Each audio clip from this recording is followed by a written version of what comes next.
మావయ్య, నిజంగా వీళ్ళిద్దరికి పెళ్లి కాలేదు. ఇన్ని రోజులు మనందరినీ మోసం చేశారు.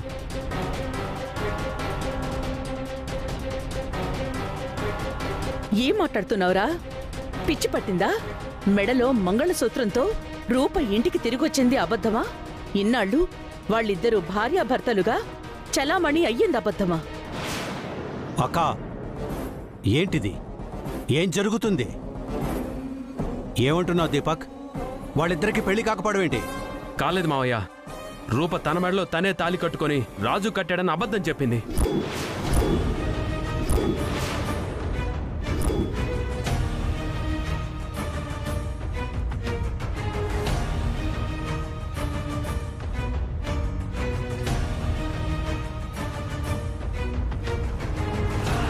ఏటయ్యా ఇది?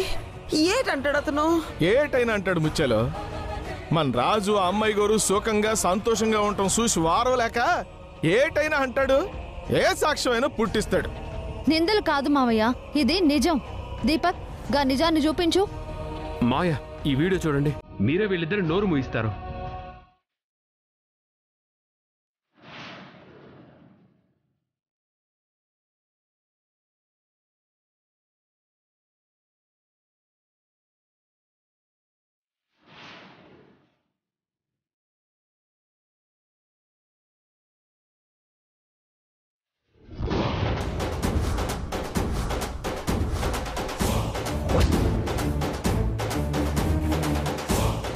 చూశారు కదా మావయ్య, అబద్ధాలా నిజాలు చూపిస్తాను చూడండి.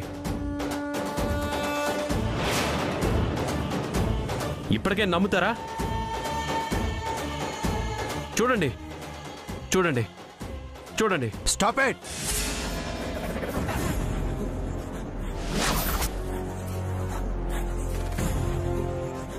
నువ్వు తాళి కట్టు రాజు.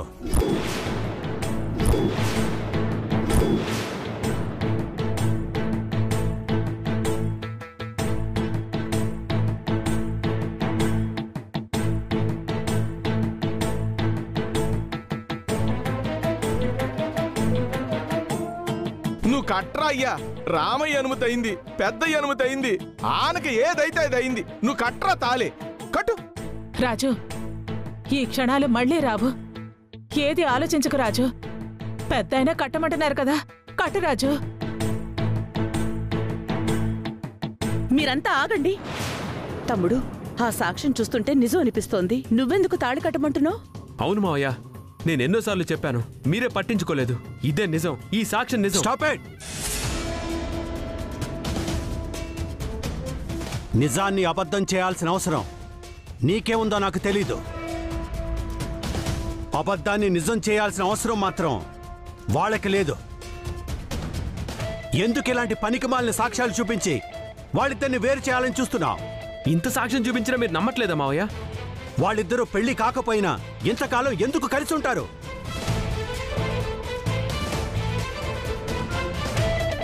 మనసులు కలవనిదే, తాళి కట్టనిదే ఎందుకు భార్యాభర్తలని చెప్పుకుంటున్నారు?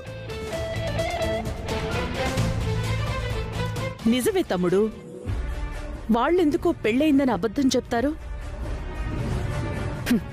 రూపే కదా పెళ్ళైపోయిందని తాళిని చూపించి రాజుని చూపించి వాడే కట్టాడని చెప్పింది. ఇప్పుడు రూపే నిజం చెప్తుంది.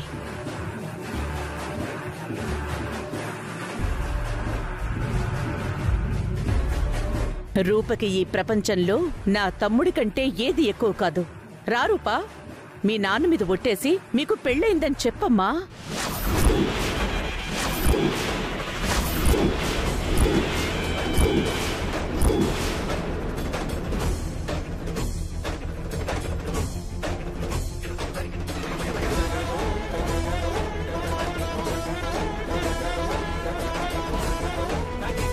రామ్మా, నువ్వు ప్రాణానికి ప్రాణంగా ప్రేమించే మీ నాన్న మీద ఒట్టేసి, నాన్నా రాజు నా మెళ్ళో తాళి కట్టాడు, మా ఇద్దరికీ పెళ్ళైపోవడం నిజం అని చెప్పమ్మా.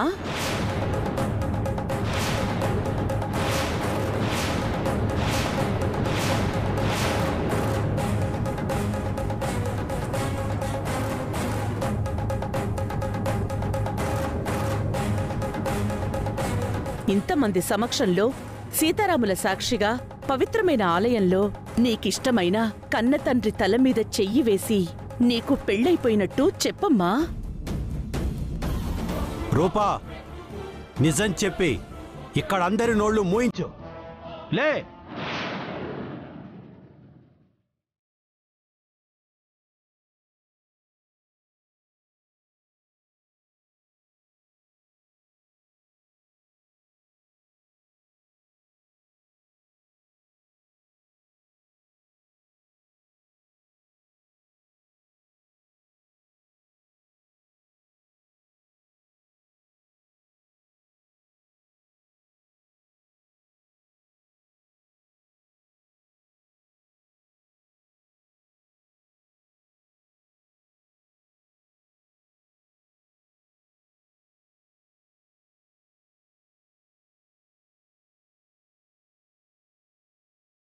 నిజం చెప్పు.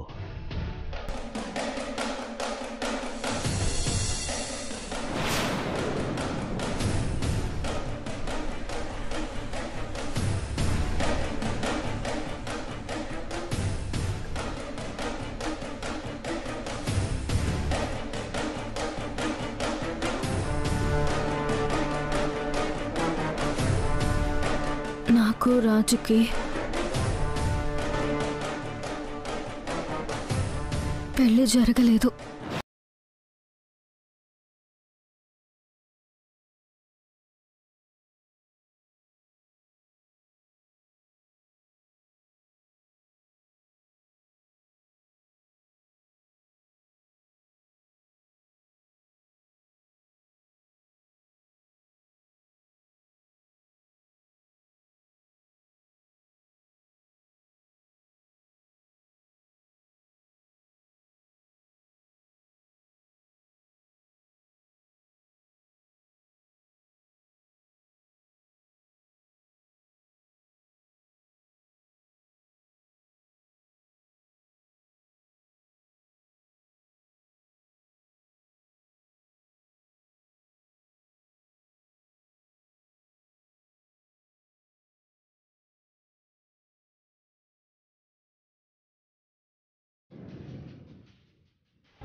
ఎందుకింత సాహసం చేశావు?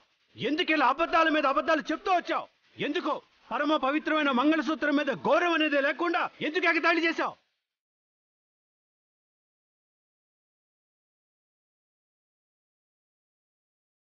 ఇంతమందిని ఎందుకు ఫూల్స్ చేశావు? మమ్మల్ని అందరినీ ఎందుకు భ్రమలో ఉంచావు? నా మీద ఒట్టు వేయడానికే వెనకాడిన నువ్వు గౌరీదేవికి ప్రతిరూపమైన తాళిబొట్టుని ఎందుకు పట్టించుకోలేదు?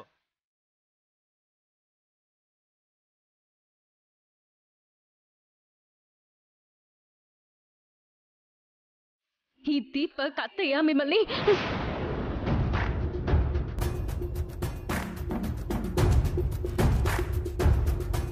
దేవతతో సమానమని అత్తయ్య గురించి నాన్న అనుకుంటున్నాడు. అత్తయ్యే చంపాలని చూసిందంటే షాక్తో నాన్న గుండె ఆగిపోతుంది. ఎలా? ఏం చెప్పాలి? ఏం చెప్పి ఆయన కోపాన్ని చల్లార్చాలి? ఏంటి ఏదో చెప్పాలని ఆగిపోతున్నావు? సమాధానం దొరకట్లేదా? మాటలు గుర్తుకు రావట్లేదా? ఎందుకు ఎందుకు దీపక్తో పెళ్లి కాదనుకొని రాజుతో పెళ్ళైనట్టు ఎందుకు అబద్ధం చెప్పావు? నాకు సమాధానం కావాలి, చెప్పావు. నాన్న, నేను మీ కూతుర్ని. మీ వల్ల నా జీవితం అన్యాయం అయిపోయిందని మీకు తెలిస్తే తట్టుకోగలరా? మందారానికి ఈ దీపక్కి సంబంధం ఉందని అది తెలియక దీపక్ మాటలు నమ్మి మీరు నాకిచ్చి పెళ్లి చేయాలనుకుంటున్నారని, ఆ పెళ్ళే జరిగితే మందారానికే కాదు నాకు అన్యాయం జరుగుతుందని, అప్పుడు మీరు కూడా బాధపడతారని ఆ పెళ్లిని తప్పించుకున్నాను నాన్న.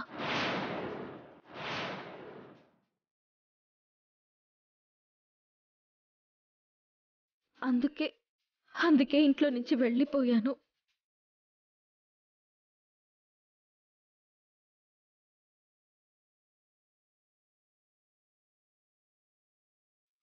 రాజు బలవంతంగా నన్ను వెనక్కి తీసుకురావాలని చూసేసరికి నా మెడలో నేనే తాళిని కట్టుకుని రాజుతో నా పెళ్లి జరిగిపోయిందని చెప్పాను.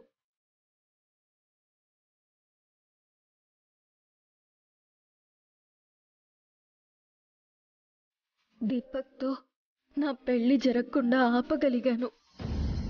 శభాష్, చాలా గొప్ప పని చేశావు. నా కొడుకుని ఫూల్ చేశావు, నన్ను మోసం చేశావు, కన్న తండ్రిని నమ్మించావు, ఇంతమందిని భ్రమలో పడేశావు. పెళ్ళంటే నీకు ఆటలయిందా? నా కొడుకంటే నీకంత అలుసయ్యాడా?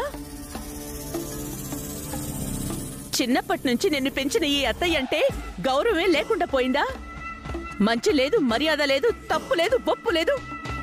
ఒక ఇంటి నౌకర్ని మినిస్టర్ కూతురు చేసుకుందన్న అపకీర్తి వస్తుందన్న భయం లేదు. అపవాదంటే భయం లేదు. తండ్రికి అప్రతిష్ట తెస్తున్నానన్న భయమూ లేదు. తాళి బొట్టుకు విలువ లేదు. ఏం సాధించావు?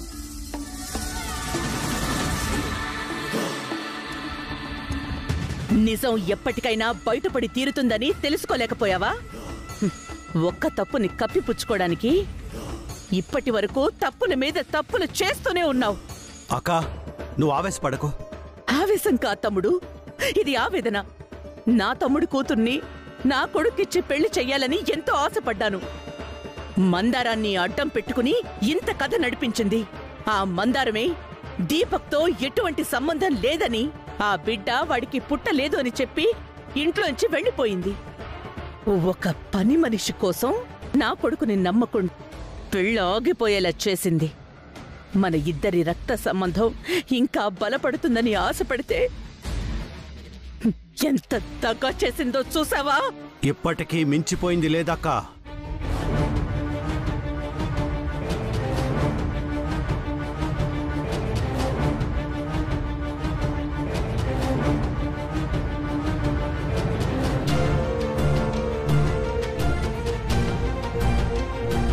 పిల్లలతో స్నేహంగా ఉండాలని, వాళ్ళ మనసుల్లో ఏముందో తెలుసుకోవాలని తెలియక నేనొక తప్పు చేశాను. ఆ తప్పుని సరిదిద్దుకోవడానికి భగవంతుడే మరో అవకాశాన్ని కల్పించాడు.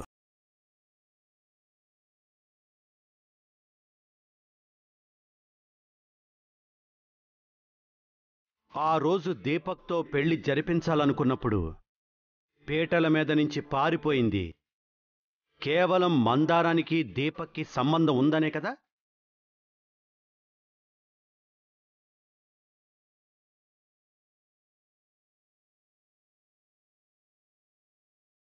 నీ మౌనం అంగీకారం అనే కదా అర్థం?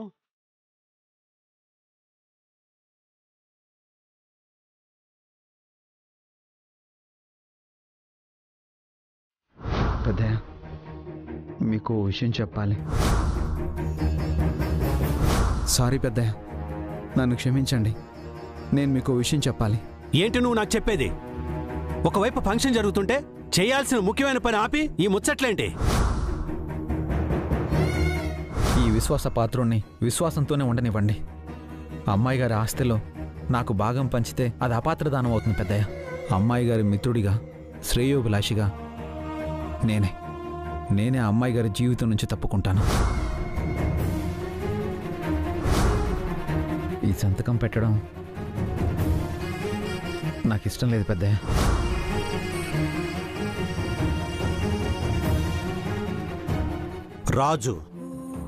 రాజంటే నమ్మకం, రాజంటే విశ్వాసానికి ప్రతిరూపం. ఇప్పటికీ సేవకుడుగానే ఉన్నాడు. ఎప్పటినుంచో కలిసి పెరిగిన అమ్మాయి గారి కోసం తన జీవితాన్ని కూడా త్యాగం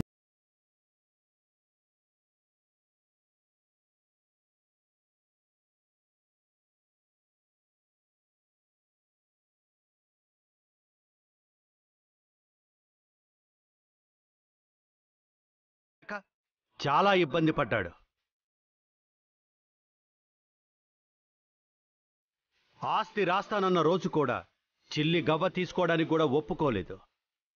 అది వాడి వ్యక్తిత్వం, ఇది వాడి మంచితనం.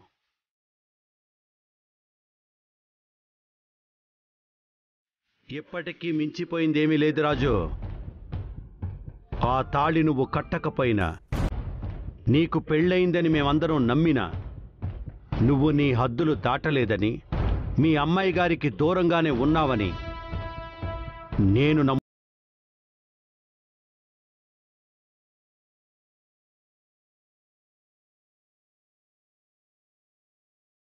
ఇవ్వాలి. ఆ మాట ఇవ్వాలంటే నీ మనసు తెలుసుకోవాలి.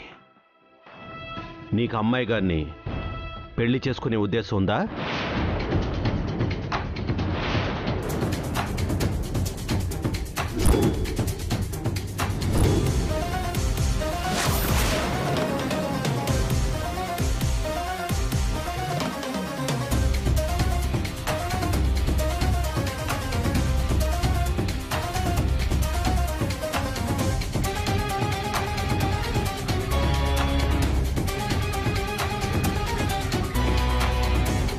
ఒరే అయ్యా చెప్పరా, నీ మనసులో మాట చెప్పురా.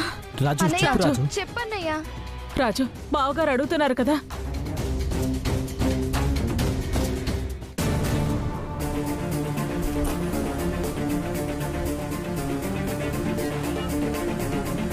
మేము అనుకున్నదొకటి, కానీ మా ప్లానే మాకు రివర్స్ అయిందేంటి?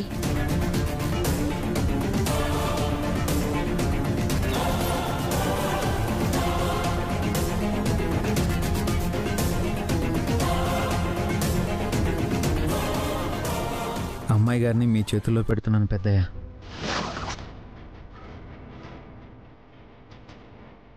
ఇన్నాళ్ళు ఒక పూల మొక్కకు తోటమాలిగా కాపలా ఉన్నాను. మీ మీద నాకున్న విశ్వాసాన్ని పోగొట్టుకోకుండా, మీరు నా మీద పెంచుకున్న నమ్మకాన్ని హోము చేయకుండా నా హద్దుల్లో నేనున్నాను. అమ్మాయి గారు అగ్ని పునీత సీత.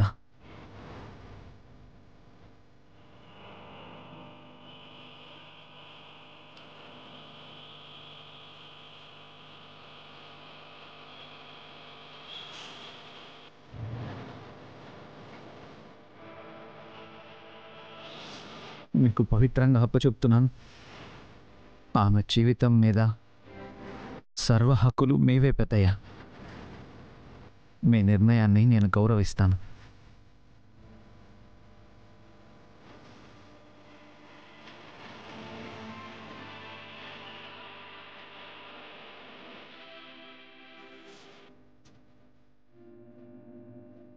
అక్క, ఇప్పుడు అన్ని సంశయాలు తీరిపోయాయి. నా కూతురు నా దగ్గరికి నిప్పులాగే తిరిగొచ్చింది. నా కూతుర్ని నీ కొడుక్కిచ్చి పెళ్లి చేస్తానని ఏనాడో నీకు వాగ్దానం చేశాను. ఆ వాగ్దానాన్ని కన్యాదానంతో నిలబెట్టుకుంటాను. నీ కొడుక్కి నా కూతుర్నిచ్చి పెళ్లి చేస్తాను.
అమ్మయ్యా, అమ్మాయి గారికి దీపక్కి పెళ్లి సెట్ అయిపోయింది.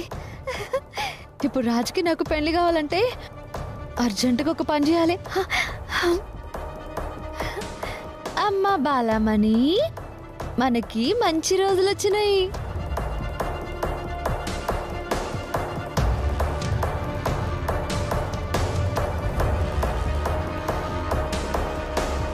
వెంటనే గుడికొచ్చాయి.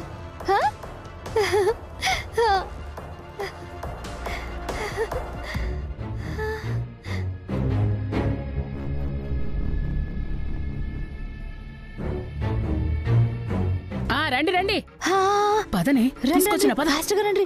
రండి రండి రండి రండి తొందరగా రండి రండి త్వరగా రండి. అయ్యా అయ్యా ఓ అయ్యా అయ్యా అయ్యా మీరే న్యాయం మీరే చెప్పాలయ్యా చేయాలయ్యా. మీరే న్యాయం చెప్పాలా అయ్యా ధర్మాత్ములు మీరు న్యాయం తరపున నిలబడినారు. నా ఇంట్లో నా బిడ్డకు అన్యాయం జరిగింది. దీనికి మీరే న్యాయం చెయ్యాలి.